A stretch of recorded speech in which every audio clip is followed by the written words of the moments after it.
friends, uh, our today's session is about PCOS. Woman is the best creation of God. As we all know, woman is the half of the population of this planet.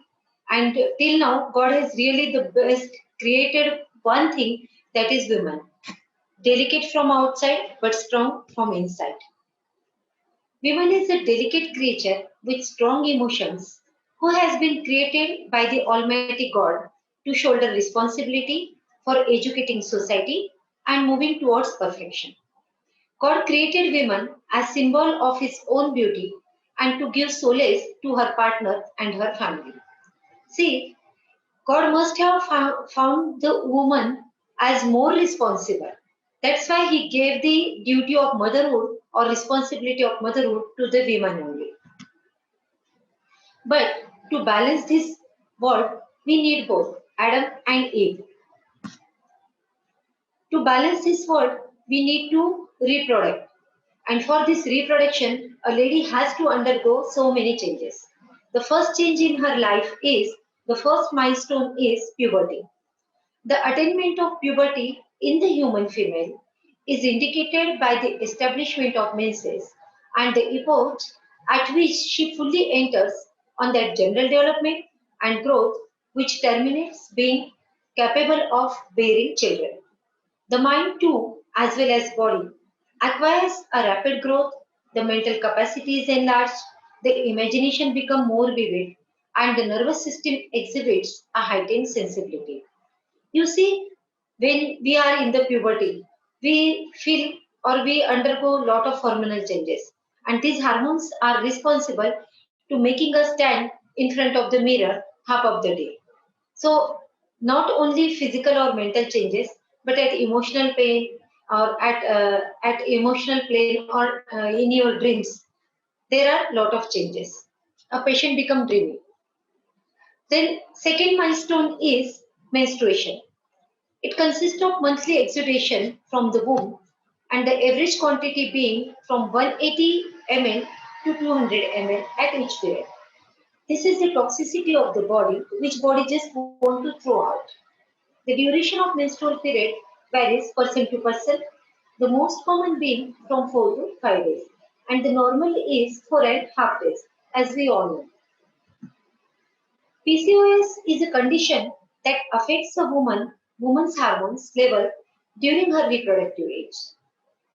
Women with PCOS produce higher than normal amounts of male hormones. See, our body secretes both the things. We have both things in our body. Like we have testosterone hormone, androgen, and even male body has all the hormones, female hormones inside there. This hormone imbalance causes them to skip menstrual periods and makes it harder for them to get pregnant. PCOS is a syndrome or group of symptoms that affects the ovaries and ovulation. Its three main features are cyst in the ovaries, high levels of male hormones, and irregular or skipped periods. In PCOS, many small fluid-filled sacs grow inside the ovaries. The word polycystic means many cysts, more than one. These sacs are actually follicles, even each containing an immature egg. The eggs never mature enough to trigger ovulation. Here we can see the normal ovary as well as the polycystic ovary. The lack of ovulation alters level of estrogen, progesterone, FSH and LH. You know friends, LH and FSH secretes from our pituitary gland and even TSH. Estrogen and progesterone levels are lower than usual, while androgen levels are higher than usual. See the hormone factor. Women more estrogen, less testosterone and menopause. But men has more testosterone, less estrogen and andropause. Extra male hormone disrupt the menstrual cycle. So women with PCOS get fewer periods than usual. Causes of PCOS are genetics. Study shows that PCOS runs in families. And insulin is a hormone the pancreas produces to help the body use sugar from foods for energy. Up to 70% of women with PCOS have insulin resistance, meaning that their cells can't use insulin properly. When cells can't use insulin properly, the body's demand for insulin increases. The pancreas makes more insulin to compensate. Extra insulin triggers the ovaries to produce more male hormones like testosterone. Obesity is a major cause of insulin resistance. Both obesity and insulin resistance can increase your risk for type 2 diabetes. Few symptoms of PCOS. First is irregular period. A lack of ovulation prevents the uterine lining from shedding every month. You know friends, our menstrual cycle has 28 days cycle. And the first 14 days, body secretes estrogen. And in the last 14 days, body secretes progesterone. Some women with PCOS gets fewer than 8 periods a year because their menses is not regular, and we usually see that the ladies or the girls who are suffering from PCOS, when they consult us, usually they have the complaint, oh doctor, my menses didn't appear since last 3 4 months. And this is the first thing which hammers our brain, yes, think about PCOD. But not only PCOD, this can be PCOS. In the beginning of my practice, I always suggested my patient to undergo for sonography just because PCOD. And we treated that only. And we always showed the difference between sonography before our treatment and after our treatment. But nowadays in PCS, you need to do all the blood tests, including hormonal acid. The second symptom of PCOS can be heavy bleeding. The uterine lining builds up for a longer period of time. So the periods you do get can be heavier than normal. Menorrhagia, hair growth is the third symptom of PCOS.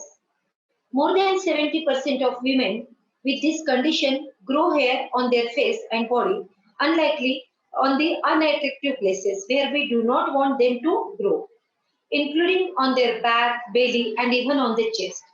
Excess hair growth is called as hirsutism.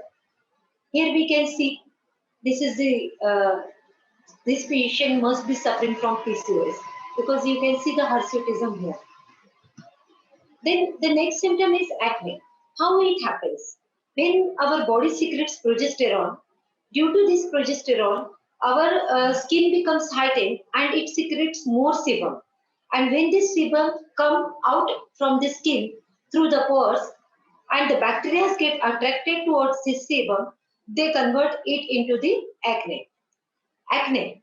Male hormones can make the skin oilier than usual and cause breakouts on areas like face, chest, and upper back.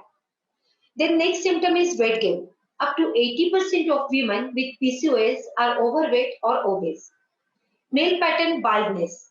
Hair on scalp gets thinner and fall out.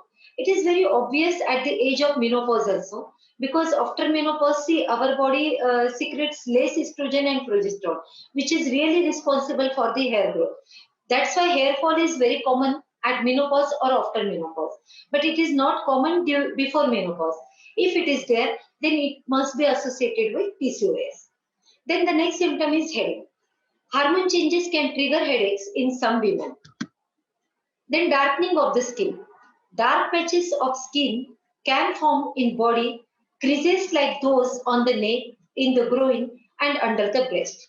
So whenever any patient complains to dark patches in the skin along with irregular menstruation, please my dear friends think about PCOS. Now let us talk about complication of PCOS. Why should we treat it?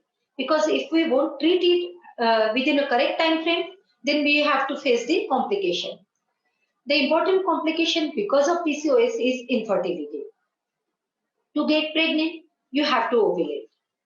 Women who don't ovulate regularly don't release as many eggs to be fertilized. PCOS is one of the leading cause of infertility in women. Second complication, you may land in metabolic syndrome. Up to 80% of women with PCOS are overweight. Both obesity and PCOS increase your risk for high blood sugar, high blood pressure, low HDL, which we call as good cholesterol, and then ultimately, if the good cholesterol become low, it is like a seesaw. The bad cholesterol will increase. Together, these factors are called metabolic syndrome, and they increase the risk for heart disease, diabetes, and stroke. Then we have the next complication, that is sleep apnea. This condition causes repeated pauses in breathing during the night, which interrupts sleep. Endometrial cancer can be the next complication. During ovulation, the uterine lining sheds. If a lady don't ovulate every month, the lining, thickened uterine lining can increase the risk of endometrial cancer. Here you can see the endometrial cancer. And depression can again one of the complication. See, nowadays everybody is talking about depression. We are delivering lot of webinars regarding post-COVID depression. But only COVID or pandemic like COVID or disorders like heart attack or any emotional trauma is not responsible for depression. But even your hormonal imbalancing is the responsible factor behind depression. Both hormonal changes and symptoms like unwanted hair growth can negatively affect the emotions. Many with PCOS end up experiencing depression and anxiety. Now, how to diagnose PCOS? Three important factors. First is high androgen levels, if the testosterone hormone is increased in female body. Then second is irregular menstrual cycle, like menses coming little early or too late, and cyst in the ovaries. But my clinical experience says the patient suffering from PCOS, usually there is disappearance of menses for months. I hardly observe the early menses in cases of PCOS. Then pervaginal test you can do, blood test in which we do hormonal assays.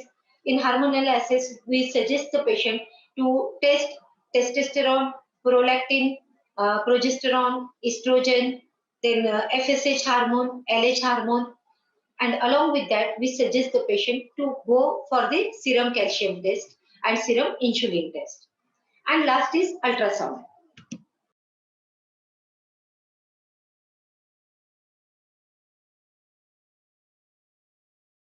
Now let me share a beautiful case with you. This is a case of PCOD, again one part of PCOS.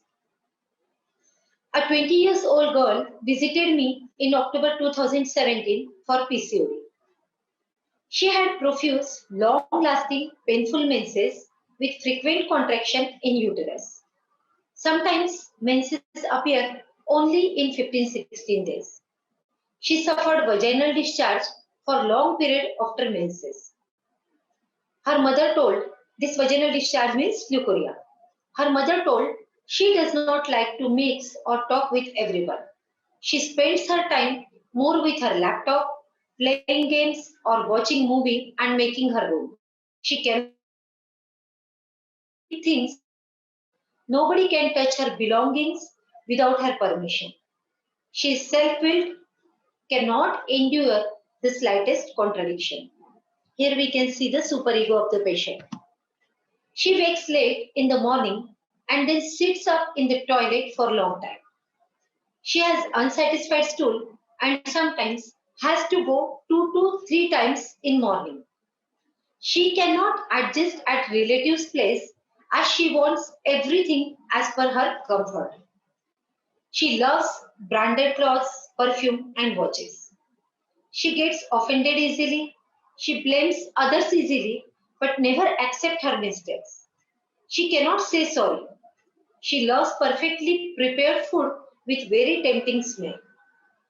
She suffers cold frequently. She is sensitive to cold weather. Here you can see if the slide is clear and internet is good at your end, but I think others can see it. If you can see this report before our homeopathic treatment, when the patient consulted me, the sonography report done at 30 October 2017, referred by some other doctor, was showing finding of PCO, polycystic ovaries. And after homeopathic treatment, at 13 March 2018, means within just 5 months, the ultrasound report done, referred by me, was showing no demonstrable pathology seen in pelvis. Sorry. The rubrics considered in case were menses irregular from the chapter female genitalia, spasmodic painful menses, menses protracted, that is painful and menorrhagia, too early menses, menses leukorrhea constant chronic, aggravation after menses from the same female genitalia sex chapter. Then from mind chapter, I picked one rubric, haughty. Haughty means pride, proudy patient. See, ego is something different. Ego is your self-esteem. If you read the Psychiatry of Carl Jung, you will understand the difference between ego, superego, and to be proud. So this patient is not egoistic. She was a proudy patient. And I pick one more rubric from mind chapter, that is irritability from triphus. Then from general chapters, we considered this rubric pungent desire because she wanted every food with good representation and good smelling tasty food, that is pungent food. For chili patient, if you search the rubric in repertory in the chapter general, it will redirect you to the rubric heat, lack of heat, vital. So I picked that rubric, and from again mind chapter, I considered two things, that is censorious and fastidiousness, because she wanted everything at proper place in her room and nobody else can touch her room. So from this repertorization, many remedies came up, and I prescribed her Naxomica. Naxomica was my remedy in this case. Why? I'll explain you. But before that, I want you people to meet our Naxomica women. Because we always read that Naxomica is dominating, emperor, but Naxomica has the other side too. And second question I do always face during my webinars, seminars, everywhere worldwide, that how can we prescribe Naxomica to a girl? My dear friends, Naxomica women are there, though they are rare, but still they are there. So please enjoy first this video.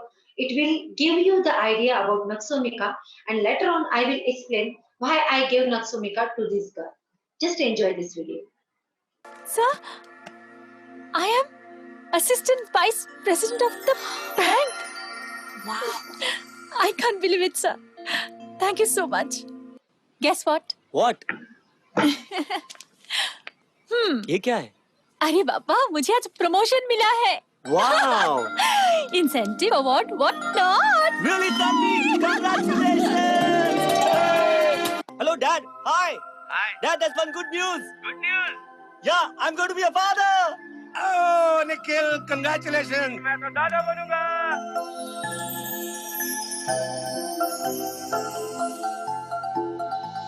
Tanvi, if you keep up the same pace of work, you can expect another very big jump soon. Maybe in just another year. Just come on, girl. Where are you? Nothing, sir. Doctor, मैं आपसे एक बात पूछना चाहती थी. या? Pregnancy के दौरान मुझे कितनी छुट्टी लेनी चाहिए? मतलब मैक्स टू मैक्स. देखो, अब सब कुछ तुम्हारे सेहत पर डिपेंड करता है, Tanvi. You're in the 12th week now. Worst come worst, it should be 6 to 7 months. Oh, okay. बाद में बात करेंगे, okay? या, bye. 6 to 7 months. Tanvi, frankly speaking, तुमने हमारे बैंक के लिए जो प्लान्स तैयार किए हैं, उन्हें अंजाम तक पहुंचाने के लिए बैंक तुम्हारे एब्सेंस में एक दूसरा असिस्टेंट वाइस प्रेसिडेंट अपॉइंट करेगा. And who knows, that executive might be more efficient than you are. देखो, you get promotions as long as you're performing. You have every right to raise a family. पर कहीं ऐसा ना हो कि तुम्हारी ये ख्वाहिश तुम्हारे promising career को ले डूबे. I mean, the decision is yours. I just want you to understand the implications. of having a baby and of being the vice president of the bank. You deserve both. But both cannot be achieved at the same time. Right?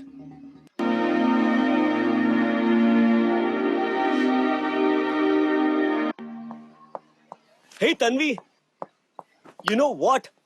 आज मेरा presentation accept हो गया. Wow. Let's go out for dinner. बहुत मजा आएगा. नहीं, तुम ही चले जाओ. मेरा मूड ठीक नहीं है. मैं बीमार लग रही हूँ.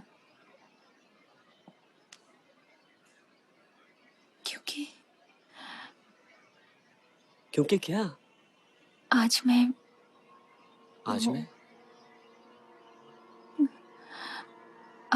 आज मैं वो अबॉर्शन करवा के आई हूँ. क्या? क्या करवा के आई हो? अबॉर्शन. लेकिन क्यों? दिल की बात नहीं करो तो अच्छा है. मेरी मजबूरी, मेरा करियर के लिए इतना बड़ा compromise. God damn it.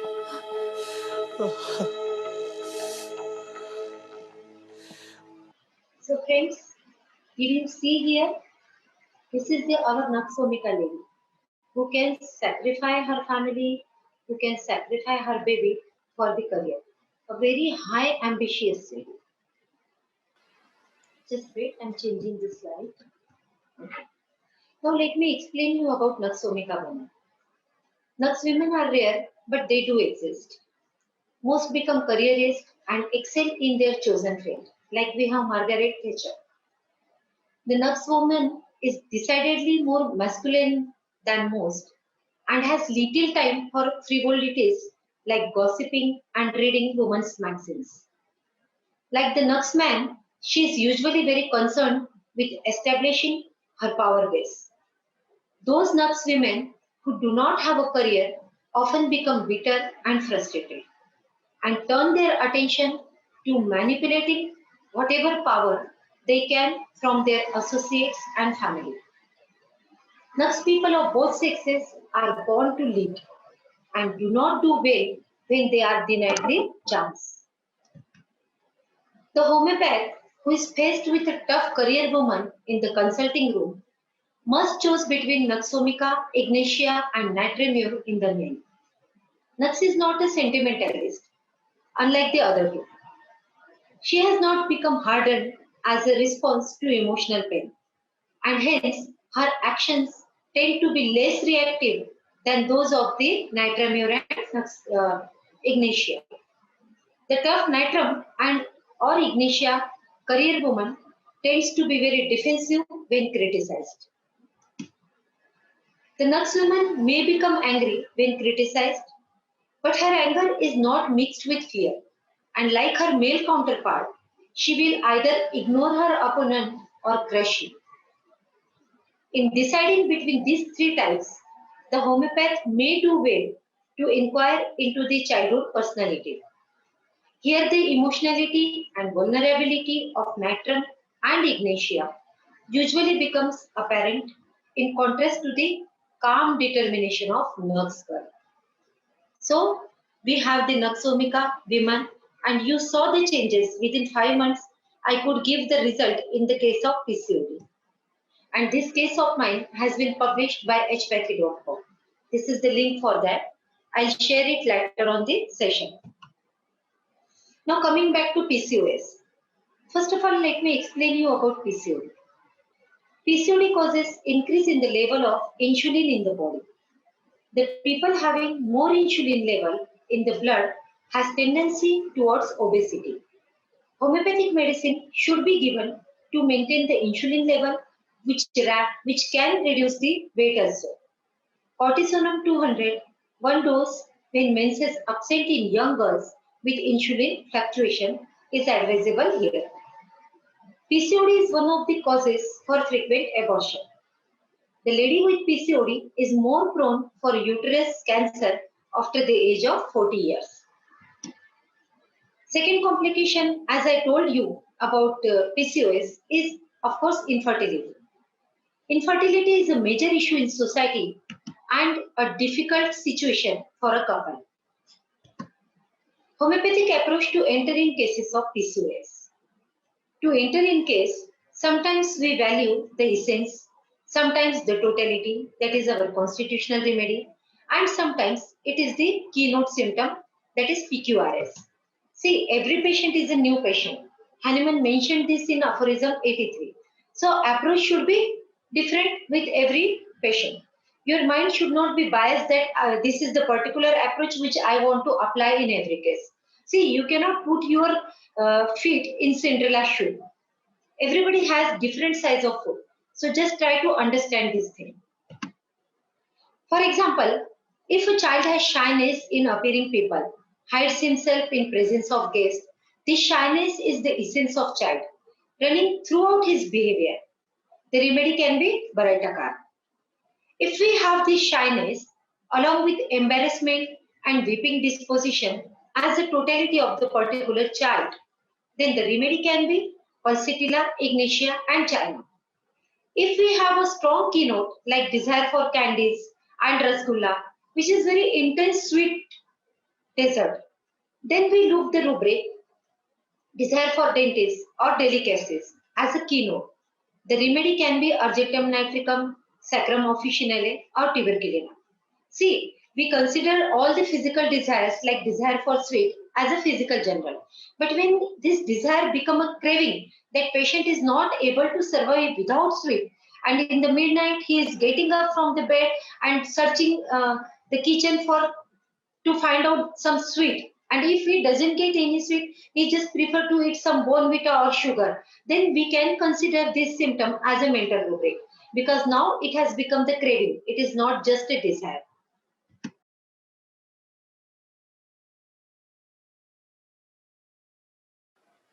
Now let us enjoy a beautiful case study of homeopathy in a hopeless case of infertility because of PCOS.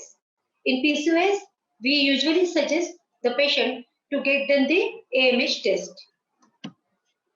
AMH levels can be measured to determine how many follicles a woman has in her ovaries. AMH levels help show how many potential egg cells in a woman has left.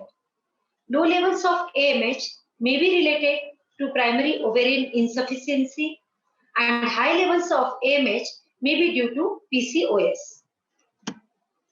Women are born with their lifetime supply of eggs and this gradually decreases in both quality and quantity with the age. Anti-Müllerian hormone is a hormone secreted by cells in developing egg sacs. The level of AMH in a woman's blood is generally a good indicator of her ovarian result. A woman can be infertile because of low AMH. Here is the case. A 32 years female visited me at 19 July 2018 for deficient AMH hormone that was just 0.01 as well hypothyroidism. The reading was 0.06 TSH with secondary amenorrhea since 4 months. She had dark clotted menses, suppressed menses since 4 months, and ultrasound abdomen revealed bilateral small ovaries showing the premature ovarian failure. Basically, this was the case of secondary sterility. And for my surprise, her gynecologist has suggested her to adopt the child, not to think about the pregnancy because she is not able to conceive the child as per the opinion of her gynecologist. This is her case paper, 19 July 2018. AMH was 0.01 and this is her ultrasound report done by 5th July 2018 referred by some other doctor. You can see here bilateral small ovaries suggestive of premature ovarian failure. Now, from her life space, her husband said she feels very disappointed after ultrasound report. Obviously, who won't feel bad? She is sad as her both ovaries are not functioning well. Her menses didn't appear since 4 months, which is making her very angry, and all the time she just sulks about it. She expects a lot from her husband and from others too. Thermally, she was a chilly patient. Honestly speaking, I was thinking sepia in this case. But when I picked the rubrics, like ovaries complaint of menses upset, menses dark clots, clotted menses, then chilly patient, and grief after losing objects. Because she felt that I lost my ovaries now. As her gynecologist suggested her to adopt the child, she knew that now my ovaries are not working, I lost my organ. And that's why I picked this rubric. Grief losing objects after. Brooding, constant brooding and sulking was there. Elements from disappointment, that is very obvious, and hypothyroidism. See, hypothyroidism is a pathognomic symptom. I usually don't consider the pathognomic symptoms during my prescriptions because they are the symptoms of the disease. We have to look behind the disease. We have to search for the person. And that's why I just considered this rubric but didn't pay any importance to this rubric. Still, few remedies came up, that is ignatia, lipo, belladonna, platina, and as I was suspecting sepia. But then I considered one more rubric, that was anger hemorrhage from Aristotle. There was suppressed menses since 4 months, which was making her very irritable. And she became angry because of this suppressed menses. See, it's very simple thing that you get irritated when menses do not appear. But there are few patients in homeopathy who do not feel anything. There is no reaction. If the menses suppressed for 6 months or 7 months, doesn't matter for them. And these two patients are calcareous and graphitis. They do not have any mental irritation or any physical changes. But Ignatia has this change. So finally, I gave her Ignatia. And in this case, my approach was essence of the patient. See, as you can see in this image, Ignatia has high expectation and ideals, especially in romance. But not only in romance, throughout her life, she has lot of disappointments. We have the rubric elements from disappointment, and Ignatia is the top remedy in this case. Why there is disappointment? Because until and unless you keep expectation from anybody, you won't get disappointed. If you have a high expectation from everybody for everything, obviously you will get disappointed in your life somewhere. So Ignatia is the best remedy for such cases. High expectation of love is the core of Ignatia. If you are not able to fulfill her desire, then she may kick you out because anger is there in Ignatia. So Ignatia 200, one aqua dose was prescribed at 19 July by considering her brooding nature, her high expectation of attention from husband, not for money, but for his quality time.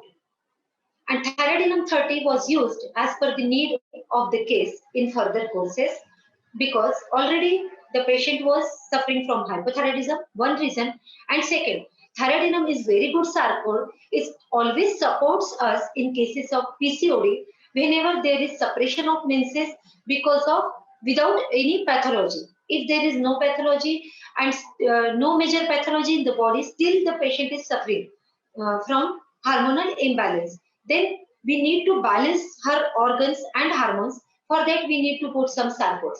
It is not obvious that in every case you are going to put the same sarcode. It can change according to your case. So the report done in 12th October 2018. As you can see here, blood sugar level is normal, which was obviously normal in the last report too. But here TCH came normal. It is 3.64.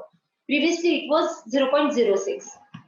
And now her AMH has increased. It is 0.14, which was 0.01 previously. And her ultrasound report done after 7 months. This blood report we did after 3 months, and the ultrasound report we did after 7 months. Because patient is not she was not from India.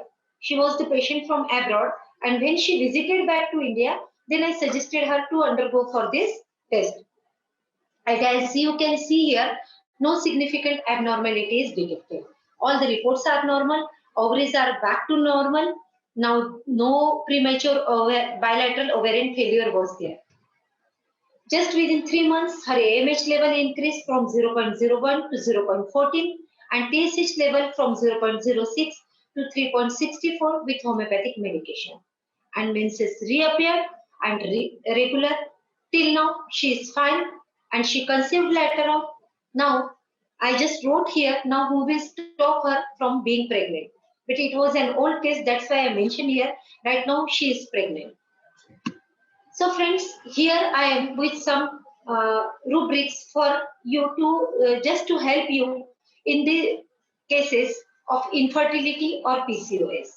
Just because see, various times we do not know which rubric we need to pick from the repertory. Repertory is a big subject and we really need to master it.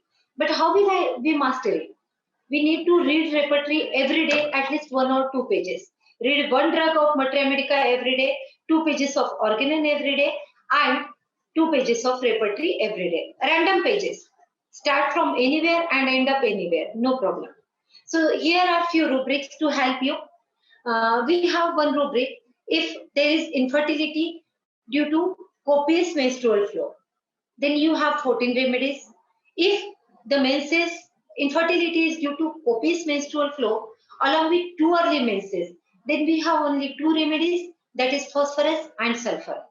Then if there is infertility due to with leukorrhea, then we have other remedies. If there is infertility with reproaching oneself, if there is any guilt in the patient's mind and the patient is reproaching himself, then we can pick 2 remedies here. One is obviously borax and the other remedy is ignition. So few more rubrics I would like to suggest you.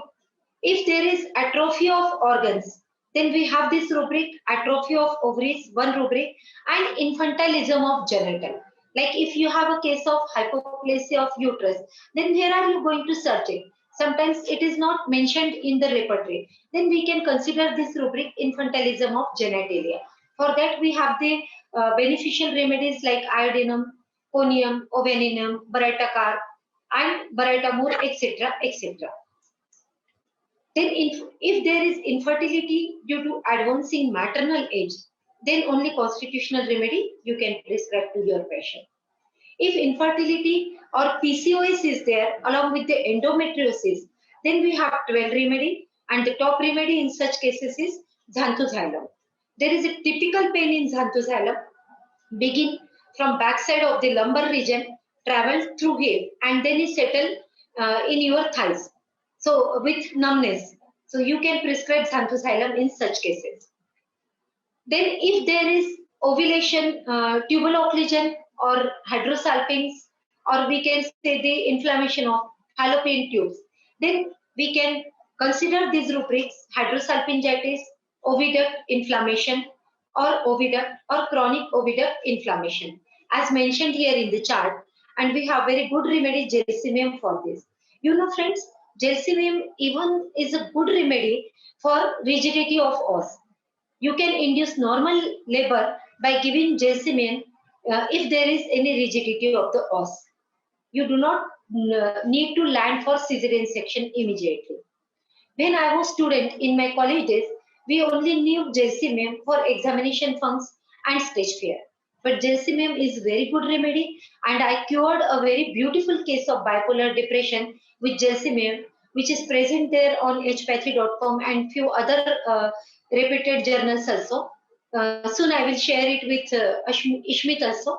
Maybe you can read in Bhargav Phytolabs journal. Then, and please consider one more remedy in such case, that is streptococcinum. PCOS, infertility, and atrophy of internal organs, women organs. Homeopathy is a perfect combo of traditional and modern medicine. While handling the cases of infertility with low AMH, the constitutional remedy is the better choice. But my suggestion for PCOS is again the constitutional remedy is the better choice.